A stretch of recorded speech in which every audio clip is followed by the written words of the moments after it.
The screams echoed through stone corridors that had witnessed centuries of horror. In the depths of the Tower of London, behind walls 3 feet thick, Henry VIII created something far darker than history books dare to fully describe. These weren't just dungeons, they were laboratories of human suffering, designed by a king who turned psychological manipulation into an art form. What happened in those chambers didn't stay there. The terror spread throughout England, changing the very fabric of a nation. Tonight, we descend into the darkness that Henry VIII called justice. Henry VIII didn't begin his reign as the monster history remembers. In 1509, at 18 years old, he ascended to the throne as England's Golden Prince. Tall, athletic, intelligent, and charming, he seemed destined for greatness. The young king composed music, wrote poetry, and was fluent in 3 languages. His court was a place of Renaissance learning and artistic achievement. The transformation began subtly. Court observers noted how Henry's laughter became less frequent after his first military campaigns failed to deliver the glory he had expected. The young king, who had dreamed of conquering France like his hero, Henry V, instead found himself outmaneuvered by more experienced European monarchs. But power has a way of revealing what lies beneath the surface. The first signs appeared early, when Henry's close friend and advisor, Edmund Dudley, fell from grace in 1510. The king didn't simply dismiss him. He had Dudley executed on charges of treason that were questionable at best. It was a warning shot that few understood at the time. The execution was carried out with unusual ceremony, as if Henry wanted to ensure that everyone witnessed what happened to those who disappointed him. The young king's personality began to show cracks as early as 1513. Courtiers who had once approached him freely began to notice unpredictable mood swings. A casual comment that might have earned laughter one day could provoke dangerous anger the next. Henry's closest advisors learned to read his expressions carefully, watching for the subtle signs that indicated when the king's mood was turning dark. Henry's transformation accelerated with each passing year. The death of his infant son in 1511 planted seeds of paranoia and desperation that would grow into something monstrous. The king, who once danced at court masques, began to see enemies in every shadow, treachery in every whisper. He started keeping detailed notes about conversations he overheard, filing away perceived slights and questionable loyalties for future reference. Marriage troubles with Catherine of Aragon intensified his psychological decline. As the years passed without a male heir, Henry became convinced that his marital problems were evidence of divine displeasure or deliberate sabotage by his enemies. He began to view anyone who supported Catherine's cause as personally treasonous, expanding his definition of betrayal far beyond traditional boundaries. By 1530, Henry's paranoia had developed into a systematic worldview. He believed that enemies surrounded him at every level of society, from foreign princes plotting invasion to servants listening at doors. This wasn't mere suspicion. It was a comprehensive theory of conspiracy that required equally comprehensive responses. The king's physical appearance began to change along with his mental state. The athletic young man grew heavier and more imposing, using his size to intimidate those around him. He developed habits of standing too close during conversations, looming over courtiers in ways that made them uncomfortable. Every interaction became a subtle assertion of dominance. By 1534, when Henry declared himself supreme head of the Church of England, the Golden Prince had become something else entirely. He had discovered that fear was the most effective tool of governance, and he intended to wield it with surgical precision. The break with Rome wasn't just about divorce or religious reform. It was about establishing absolute authority that recognized no limits. But the real horror was yet to come. The Tower of London had always been a fortress, a palace, and a prison. But under Henry VIII, it became something far more sinister.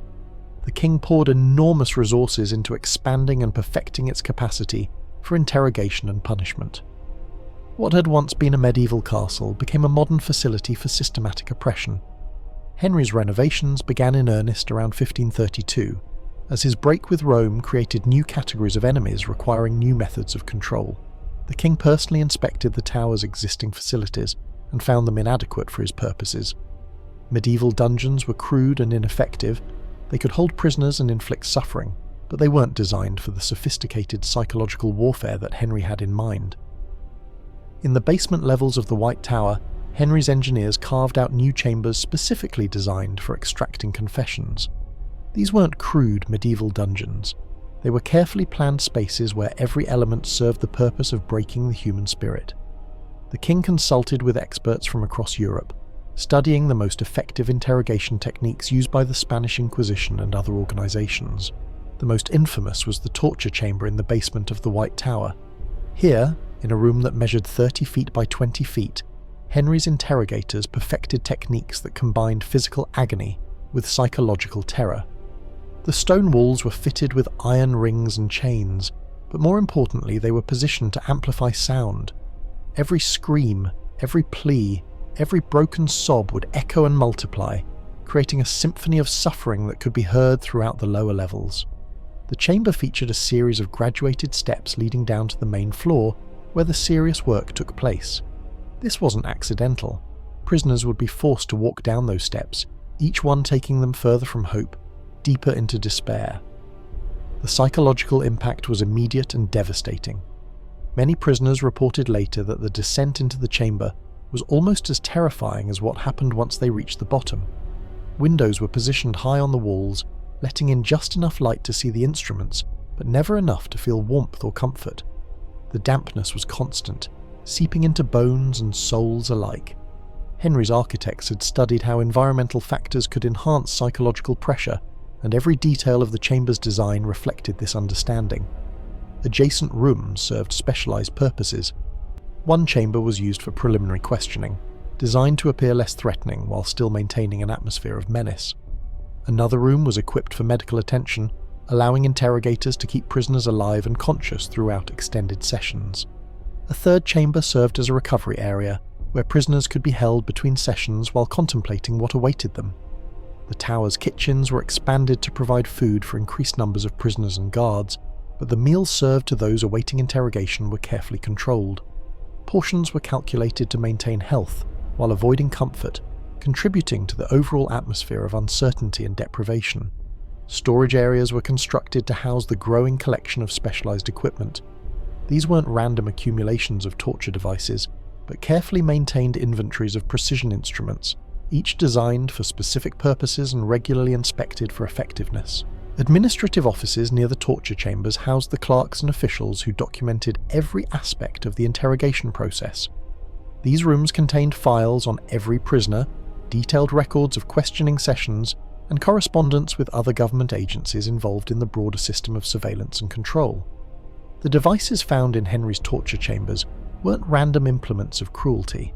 They were precision instruments, each designed for a specific purpose in the systematic breakdown of human resistance. The king's agents scoured Europe for the most effective designs, consulting with experts and commissioning improvements based on practical experience. The rack was Henry's preferred method for extracting confessions from high-value prisoners. This deceptively simple device consisted of a wooden frame with rollers at each end. The victim would be secured by ropes tied to their wrists and ankles, then slowly stretched as the rollers turned in opposite directions. But the rack used in Henry's chambers was far more sophisticated than earlier versions. Henry's engineers added calibrated mechanisms that allowed operators to control the pressure with mathematical precision. Measurements were marked on the frame, enabling interrogators to document exactly how much tension had been applied and to repeat specific levels of pressure in subsequent sessions. This scientific approach to torture made the process both more effective and more terrifying for victims who understood they were being systematically destroyed. What made the rack particularly effective wasn't just the physical agony it inflicted, but the psychological torture of its gradual nature. Victims knew that each turn of the wheel brought them closer to permanent disfigurement or death. The interrogator could stop at any moment, offering relief in exchange for the desired confession. Many broke before the physical damage became irreversible, but the threat of continuation haunted them for the rest of their lives. The scavenger's daughter was Henry's innovation, designed specifically for his reign. This device compressed rather than stretched, forcing the victim into an increasingly tight fetal position until ribs cracked and breathing became nearly impossible. The name itself was a cruel joke. It was said to embrace its victims like a loving daughter, but the embrace grew tighter and tighter until bones snapped. Unlike the rack, which offered the possibility of eventual physical recovery, the scavenger's daughter often caused permanent internal damage. Victims who survived the experience frequently suffered from chronic pain, and difficulty breathing for the rest of their lives. The device was particularly effective against prisoners who had shown resistance to other forms of persuasion. Thumbscrews and finger pillories targeted the most sensitive parts of the human body. These smaller devices were often used during preliminary interrogations, their compact size allowing interrogators to inflict excruciating pain while maintaining the pretense of civilized questioning. The pain from compressed digits was immediate and overwhelming, but left no visible marks that might complicate legal proceedings.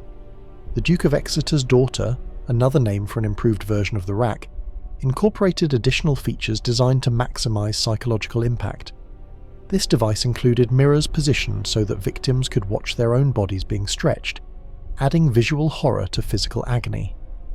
The psychological effect of witnessing one's own destruction was often more devastating than the pain itself. Branks, or scolds' bridles, were used primarily on women accused of spreading seditious rumours or criticism of the king. These metal devices locked around the head, with sharp protrusions that cut the tongue if the victim attempted to speak. While not as immediately life-threatening as other instruments, branks created profound psychological trauma through their combination of pain, humiliation, and enforced silence. Water torture devices allowed interrogators to simulate drowning without actually killing their victims. Prisoners would be strapped to inclined boards with cloth placed over their faces, then subjected to controlled amounts of water that created the sensation of drowning. This technique was psychologically devastating because it triggered primal survival instincts while remaining technically non-lethal. Heat-based torture instruments included specially designed braziers that could be positioned at precise distances from victims, creating carefully controlled levels of burning pain. Iron brands bearing royal symbols could be heated to exact temperatures, allowing interrogators to inflict burns that served both as punishment and as permanent marks of royal justice. But perhaps the most terrifying aspect of Henry's torture chambers wasn't the instruments themselves, but the men who operated them. These weren't sadistic monsters acting on impulse. They were skilled professionals, following carefully developed procedures. Henry VIII understood that effective torture required more than brutal instruments. It demanded skilled practitioners who could calibrate pain, read the breaking point of human resistance, and extract useful information rather than meaningless babbling. The king invested considerable time and resources in recruiting and training the right personnel for this critical work. The king's chief torturer was a man named Anthony Kingston, though he held the official title of Constable of the Tower. Kingston came from a noble family, was well educated, and maintained a reputation for fairness in his other duties. This wasn't a basement-dwelling sadist, but a court official who approached torture as a professional responsibility. His appointment to this position was carefully calculated to lend legitimacy to activities that might otherwise seem barbaric. Kingston's background was ideal for Henry's purposes. He had military experience that taught him about human endurance under stress, legal training that helped him understand what kinds of confessions would be useful in court, and sufficient social standing to command respect from noble prisoners. His calm, methodical approach made him far more effective than a crude brute would have been. Kingston developed detailed protocols for different types of prisoners. Nobles required different handling than commoners, women different approaches than men, clergy different techniques than merchants. Each category had specific procedures designed to maximize effectiveness while minimizing the risk of accidental death. These protocols were written down and regularly updated based on practical experience. The interrogation of noble prisoners required particular finesse. These individuals often had powerful friends and family members who might seek revenge if they were mistreated too obviously. Kingston developed techniques that inflicted maximum psychological pressure while leaving minimal physical evidence. He understood that the threat of torture was often more effective than torture itself when dealing with sophisticated prisoners. Religious prisoners presented unique challenges because many were prepared for martyrdom and actually welcomed physical suffering as a form of spiritual purification. Kingston learned to focus on psychological techniques that attacked their faith rather than their bodies. He would force them to witness the torture of other prisoners or threaten harm to their congregations, finding ways to make their resistance seem selfish rather than holy. Female prisoners required different approaches entirely. While they were sometimes spared the most extreme physical torture, they faced forms of psychological and sexual intimidation that were equally devastating. Kingston employed female assistants who specialized in the psychological manipulation of women. Understanding that peer pressure and social shame could be more effective than physical pain, the torture sessions were meticulously documented. Every question asked, every technique employed, every response given was recorded by clerks who attended these sessions as casually as they might document a court proceeding. These records served multiple purposes. They provided intelligence for future interrogations, offered legal protection for the interrogators, and created a psychological weapon against other potential enemies of the crown. Kingston trained a select group of assistants in his methods. These men were sworn to secrecy and handsomely compensated for their discretion. They lived comfortable lives in exchange for their willingness to inflict systematic suffering on fellow human beings.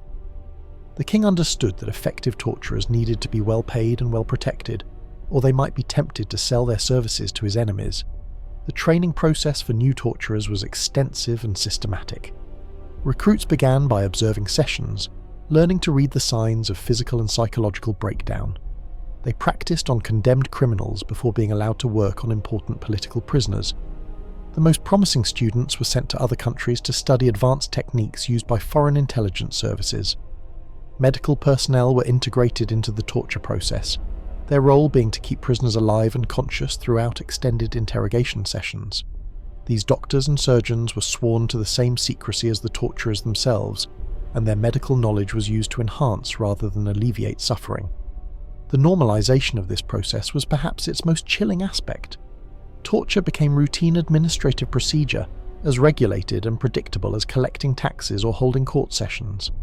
The men who carried out these activities went home to their families each evening, attended church on Sundays, and maintained reputations as respectable members of society. But even these professionals were unprepared for what Henry would demand of them as his paranoia deepened. As Henry's reign progressed, the torture chambers of the Tower became increasingly busy.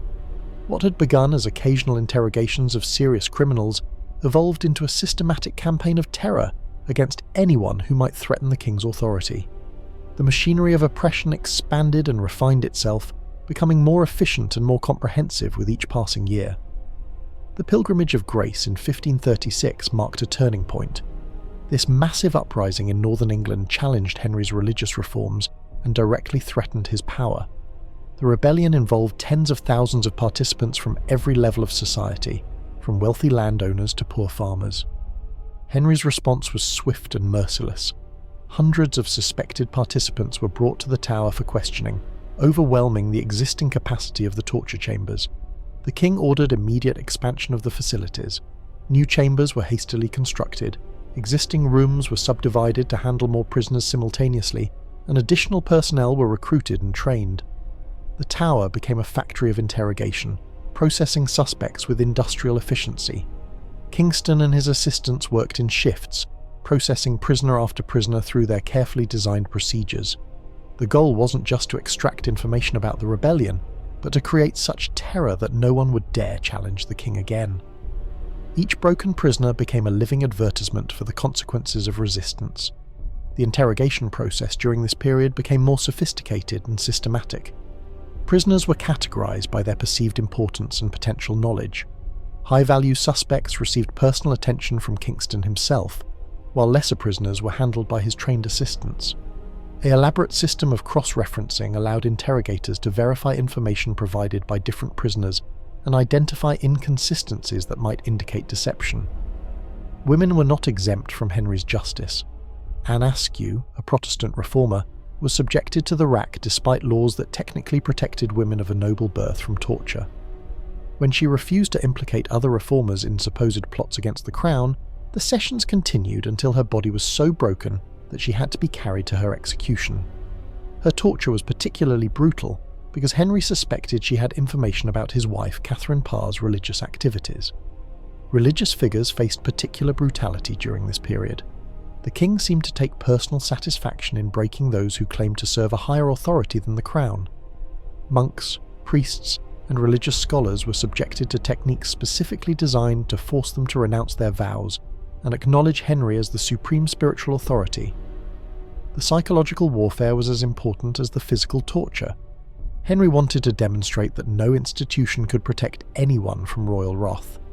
The psychological toll on the prisoners extended far beyond the physical torture.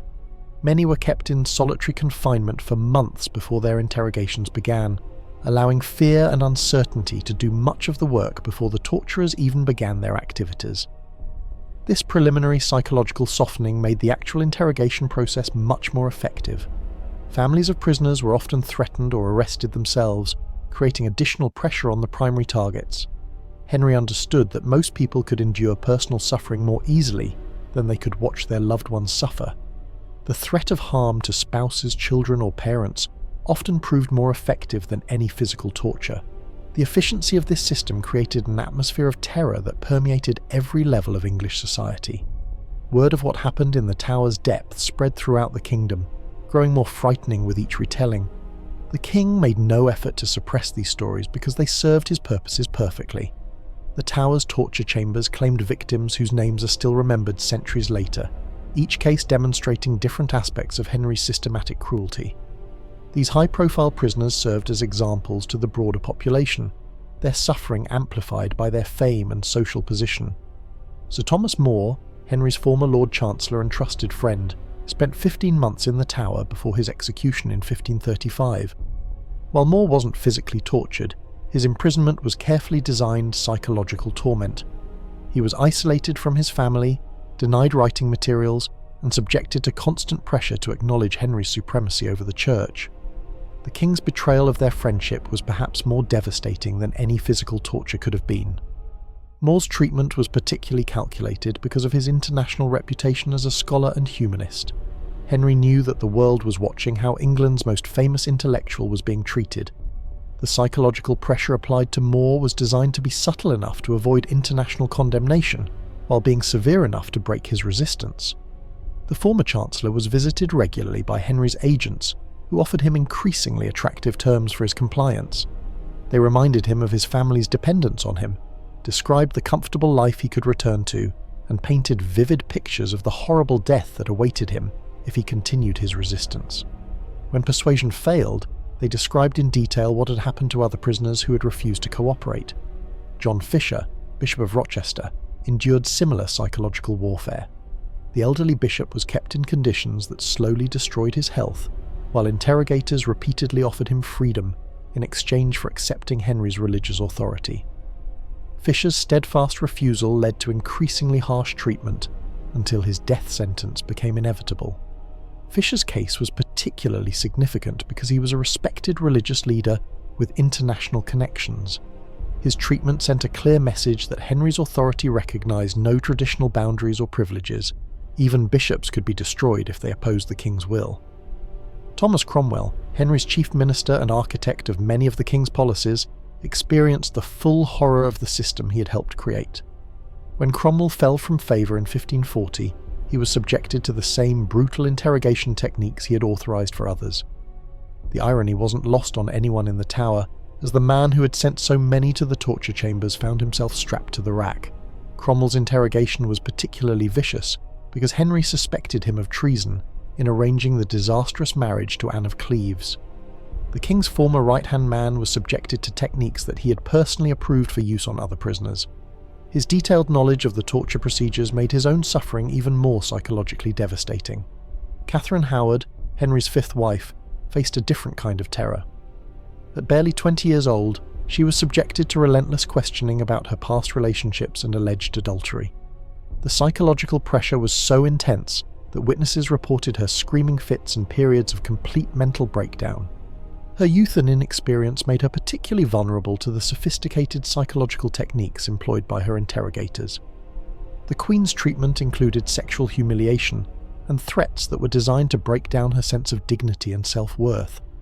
Her interrogators used her own words against her, twisting innocent conversations into evidence of treasonous intent. The psychological manipulation was so effective that she began to question her own memories and perceptions. George Boleyn, brother of Anne Boleyn, was tortured to obtain evidence against his sister. His interrogation included both physical torture and psychological pressure, as interrogators tried to force him to confess to an incestuous relationship with the Queen. His resistance to these accusations led to increasingly brutal treatment until he finally broke and provided the testimony Henry needed. Each of these cases sent shockwaves through English society. If Henry could destroy his closest advisors, his wives, and England's most respected religious leaders, no one was safe. The message was clear: loyalty to the crown had to be absolute and unconditional. But the true scope of Henry's reign of terror extended far beyond these famous names. For every famous victim of Henry's torture chambers, dozens of unknown prisoners suffered and died in the tower's depths. These forgotten souls tell the true story of systematic oppression that defined the later years of Henry's reign. Their stories have been largely lost to history, but the records that survive paint a picture of widespread terror that touched every level of English society. Merchants who spoke carelessly about the king's policies found themselves facing interrogation about their loyalty. John Williams, a cloth merchant from York, was arrested after expressing sympathy for displaced monks following the dissolution of the monasteries. His interrogation lasted 3 weeks and left him permanently disabled. He was eventually released without charges, but his business was ruined and his health destroyed. Servants who overheard conversations between nobles were tortured to reveal what they had learned. Margaret Ashby, a lady's maid in a prominent household, was subjected to psychological torture after her employers were arrested on suspicion of treason. Her interrogators wanted detailed accounts of private conversations she had witnessed, threatening her with physical torture if she claimed not to remember specific details. Common soldiers suspected of sympathizing with rebels were subjected to questioning that left many permanently disabled. After the Pilgrimage of Grace, hundreds of soldiers were brought to the tower for interrogation about their loyalty during the rebellion. Many had simply followed orders from their commanders, but Henry's agents wanted to ensure that no future rebellion could count on military support. The records that survive suggest that Henry's interrogators processed hundreds of prisoners during the most intense periods of his reign. Most of these individuals were never formally charged with crimes, never brought to trial, and never given the opportunity to defend themselves.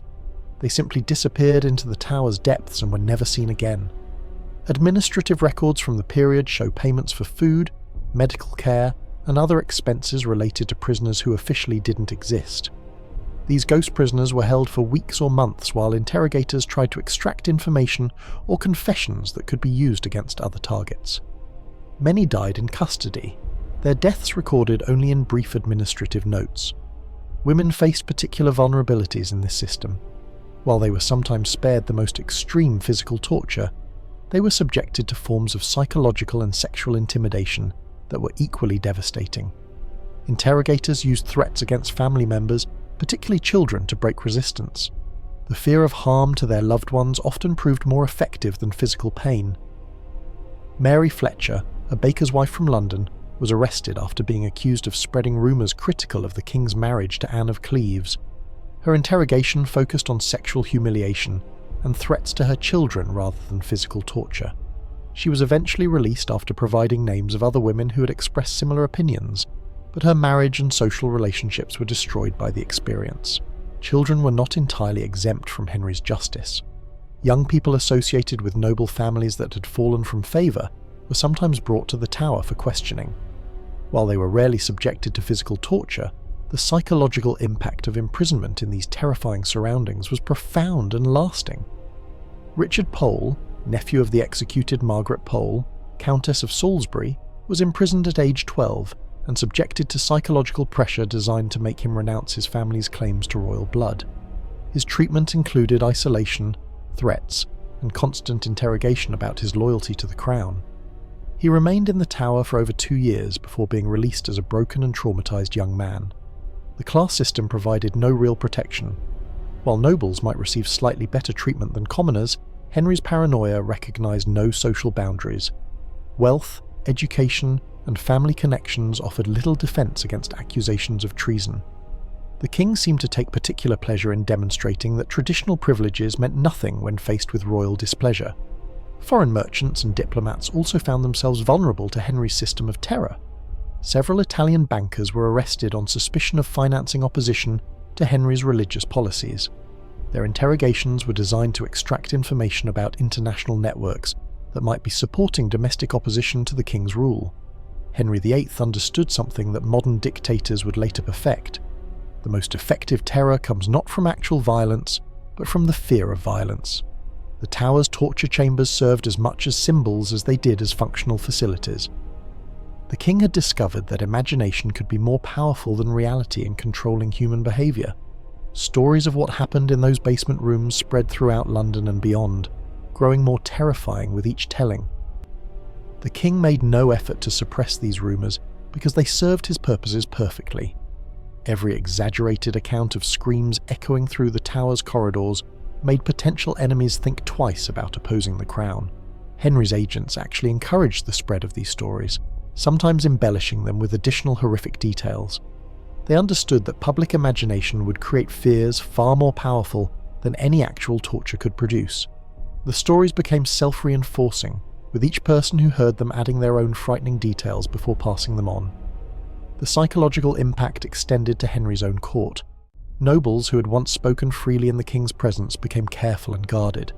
Conversations that might have once included casual criticism of royal policies became whispered exchanges filled with glances over shoulders. The atmosphere of fear became so pervasive that courtiers began to police their own thoughts, afraid that their facial expressions might betray dangerous opinions.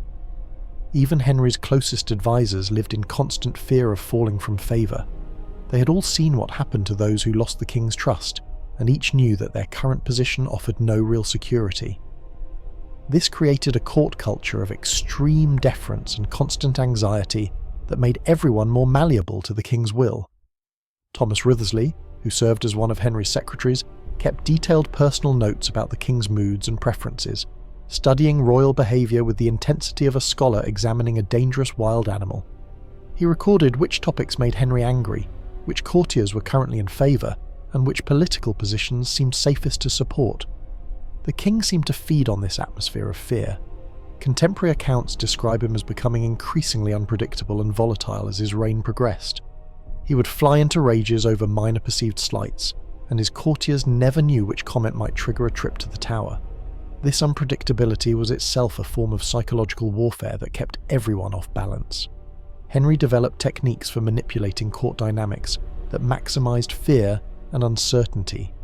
He would promote individuals rapidly and then destroy them just as quickly, ensuring that no one felt secure in their position. He encouraged courtiers to inform on each other, creating an atmosphere of mutual suspicion that prevented any organised opposition from forming. The psychological warfare extended beyond individuals to entire communities. Towns that showed any sign of discontent might find their leading citizens arrested on suspicion of treason. This collective punishment created powerful incentives for communities to police themselves, with neighbours monitoring neighbours for signs of disloyalty. Religious communities were particularly targeted for psychological manipulation. Henry understood that faith communities could provide alternative sources of authority that might challenge royal supremacy. His agents worked systematically to undermine religious solidarity by forcing believers to choose between their faith and their safety. The economic impact of fear became another tool of control. Merchants who expressed political opinions that displeased the crown might find their trading licenses revoked or their goods confiscated. This economic terrorism was often more effective than physical threats because it destroyed livelihoods without creating martyrs. Legal professionals found themselves in particularly vulnerable positions because their training made them potential centres of resistance to royal authority. Henry's agents worked to identify lawyers who might challenge the legality of royal actions, subjecting them to investigation and harassment that effectively neutralised potential legal opposition. But perhaps the most chilling aspect was how normal this all became. By the 1540s, Henry's system of terror had become a well-oiled machine that operated with bureaucratic efficiency. The torture chambers were just one component of a comprehensive apparatus designed to maintain absolute control over English society. What had begun as ad hoc responses to specific threats had evolved into a permanent infrastructure of oppression. A network of informants spread throughout the kingdom, reporting suspicious conversations and behaviours to royal officials. These informants came from every level of society: servants reporting on their masters, neighbours reporting on neighbours, even family members reporting on each other. The system was so comprehensive that Henry's agents often received multiple reports about the same incidents from different sources. The recruitment of informants was systematic and carefully managed. Royal agents identified individuals who might be vulnerable to pressure or temptation, then gradually drew them into the web of surveillance. Some informants were motivated by money, others by fear, and still others by genuine loyalty to the crown. The most effective were those who believed they were serving a righteous cause. Financial incentives for informants were substantial and well publicized. Successful reports of treasonous activity could result in rewards that transformed the economic circumstances of working-class informants. This created powerful incentives for people to interpret ambiguous statements in the worst possible light, knowing that dramatic accusations were more likely to be rewarded. The legal system was reformed to make it easier to secure convictions for treason.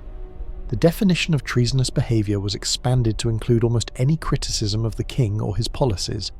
Speaking against the royal marriages, questioning the king's religious authority, or even expressing sympathy for his victims could result in charges carrying the death penalty.